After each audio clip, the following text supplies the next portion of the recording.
তাহলে আমি যাই ঠাকুরের আসনের সামনে ওই সিঁদুরগুলো রেখে দিয়ে আসি। হ্যাঁ হ্যাঁ তাই যাও, আমিও রান্নাঘরের দিকে যাই।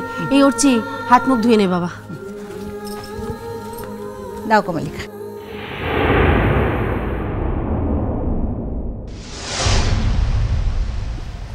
মা, হ্যাঁ যাও, এবার দরজা লাগিয়ে শুয়ে পড়োগে যাও।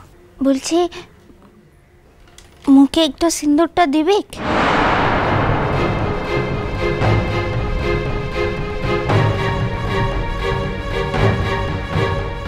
সিঁদুরের কৌটো নিয়ে তুই কি করবি বাহা?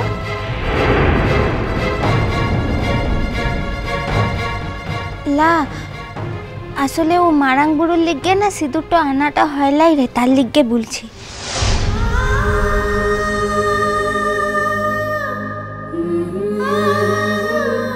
ও তাই বল, এ আবার বেশি কি কথা? তেমন কাঁচু মাচু মুখ করে বলার কি আছে? হ্যাঁ, অর্চি দাঁড়িয়ে আছে না, সেই জন্য ভয় পাচ্ছে। না না, এই এতগুলো সিঁদুরের কৌটো এনেছে, তার মধ্যে থেকে একটা নিলে অর্চিদারা কিচ্ছু বলবে না। এনে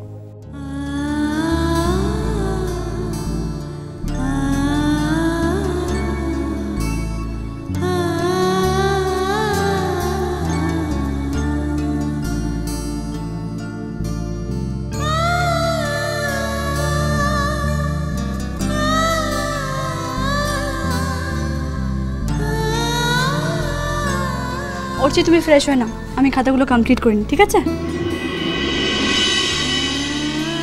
বাহা, আমি সিঁদুরটা কার জন্য এনেছি তুমি বুঝতে পেরেছো? আমি তো নিয়েছি, তুই এবার খুশিটা হয়েছিস তো? আমি কিন্তু এরকম ভাবে লুকিয়ে দিতে চাইনি সিঁদুরটা। আমি চেয়েছিলাম সবার সামনে মাথা উঁচু করে। আসল কথাটা ছিল সিঁদুরটা, সেটা তো মোর লিয়েটা লিয়েছিলি কিনে। তুই এবার যা কিনে হাত পাটা ধুয়েলে। বাহা, তুমুকে জিতেটা দিয়ে কিনে হচ্ছে বাবু, আমি তোকে বলেছিলাম না।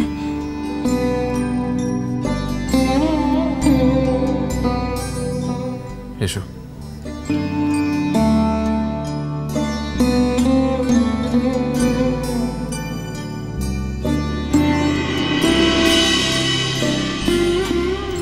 একই বাড়িতে এত আড়াল রেখে এত নিয়ম মেনে থাকতে পারবো আমি? কিন্তু বাহা যে আমাকে দিয়ে প্রমিস করিয়ে নিয়েছে।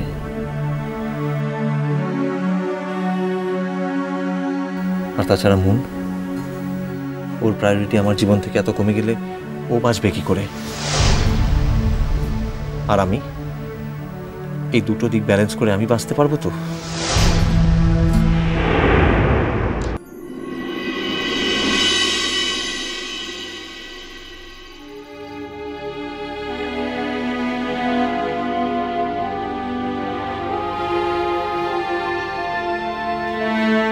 দিব্য, ও দিব্য, কাল কখন যাবি বাবা? ওই মনের শ্বশুর বাড়িতে নেমন্তন্ন করতে তো কাল সকালে। অনু তো তাই বললো। কি অনু? হ্যাঁ বললাম তো, তাছাড়া মুনের সঙ্গে একটু আগে কথা হয়েছে, ওকে বলে দিয়েছি কাল সকালে যাব আমরা।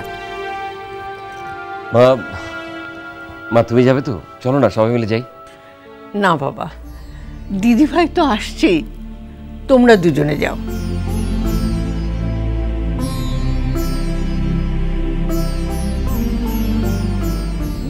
বৌদি, একটা কথা ভেবে ভয় হচ্ছে। যদি কিছু মনে না করো তাহলে বলি। বাবা, আমার মনে করার অপেক্ষায় তুমি রয়েছো যা। চলো, যখন মনে এসেছে তখন বলেই ফেলো। না, বলছিলাম অর্চি যখন মুনিয়াকে নিতে এসেছিল তখন তুমি একটু বেশি রাগ করে ফেলেছিলে। না, তাতে তোমার কোনো দোষ নেই। তোমার মেয়ে, তোমার ভাবনা হবে না তো আর কার হবে? তাই বলছিলাম যে অর্চি তো একটু চাপা স্বভাবের ছেলে, যদি সেই কথা ধরে বসে থাকে, যদি না আসে।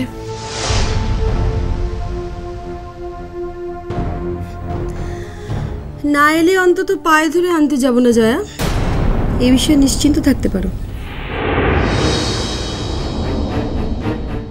না না, ঠিক আসবে। প্রথমবার এত আয়োজন, আসবে না মানে? মা, তুমি যেমন যেমন বলেছিলে তেমন তেমন সব এনে রেখেছি। হ্যাঁ, খুব ভালো হয়েছে। জয়া আমাকে দেখিয়েছে দুঝুড়ি ফল, মিষ্টি। প্রথমবার তো ভালো করে তত্ত্ব করতে হয়, তাহলে শ্বশুরবাড়িতে মেয়ের মুখ উজ্জ্বল হয়। এদিকে তো আবার একটা কাণ্ড হয়েছে, মুনের সঙ্গে একটু আগে কথা হলো, শুনলাম সব। আবার কি কাণ্ড হলো? না, মেয়ের শরীর তো ঠিকই আছে। এ তো বিকেলে আমার সঙ্গে কথা হলো, বললো তো সব ঠিক আছে। তোমার মেয়ে ঠিকঠাক আছে, কথাটা হচ্ছে তোমার জামাইকে নিয়ে। গৌরাঙ্গ? গৌরাঙ্গ আবার কি করলো? বাহাকে আবার বাড়ি নিয়ে এসেছে।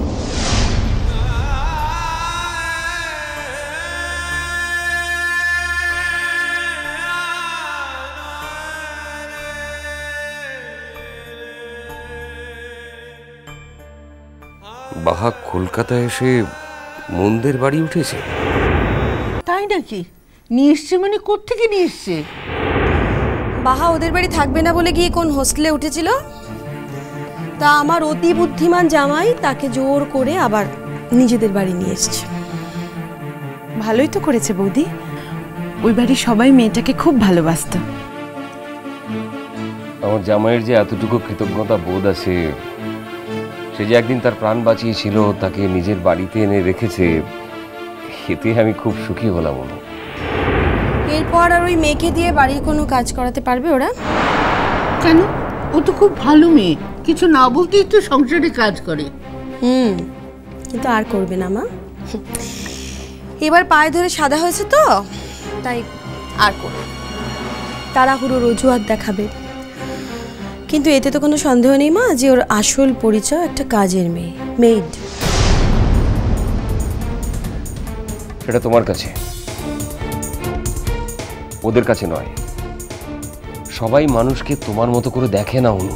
আশ্চর্য, ভুলটা কোথায় করলাম বলো তো? কাজের মেয়েকে কাজের মেয়ে বলাটা কি দোষের? তোমার তো বলার কি আছে সেটাই তো বুঝি না অনু।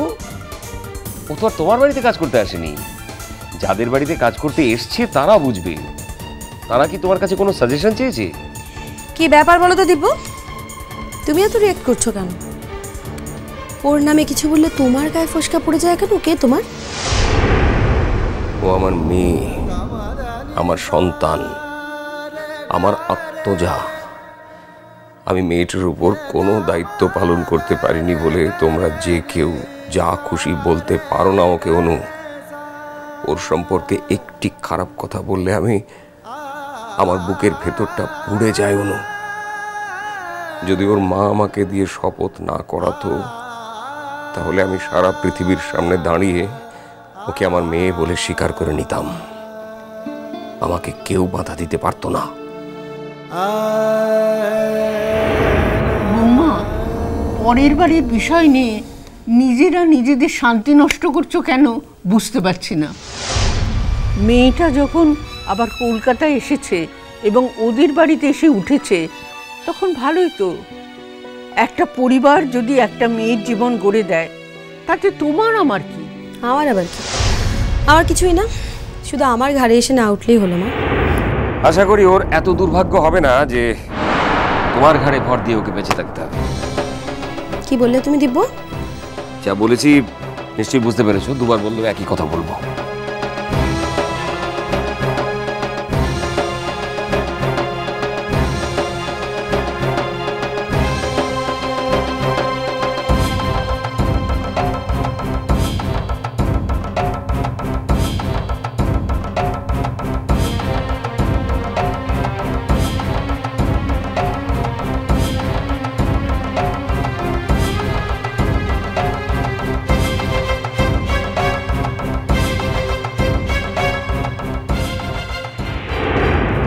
বাহা, তোর সঙ্গে আর কয়েক ঘন্টা পরেই দেখা হবে মা। আর মাত্র কয়েক ঘন্টা পরে। তুই কেমন আছিস মা? ভালো আছিস তো? আমার মতো পাপী লোক হয় না, তবু ঈশ্বর এইটুকু অনুগ্রহ করেছেন যে তোকে এমন জায়গায় রেখেছেন যাতে আমি যখন তখন তোকে চোখের দেখাটা দেখতে পারি মা। আমার মতো একটা পাপী মানুষের এর থেকে বেশি কি চাওয়ার আছে মা, বল?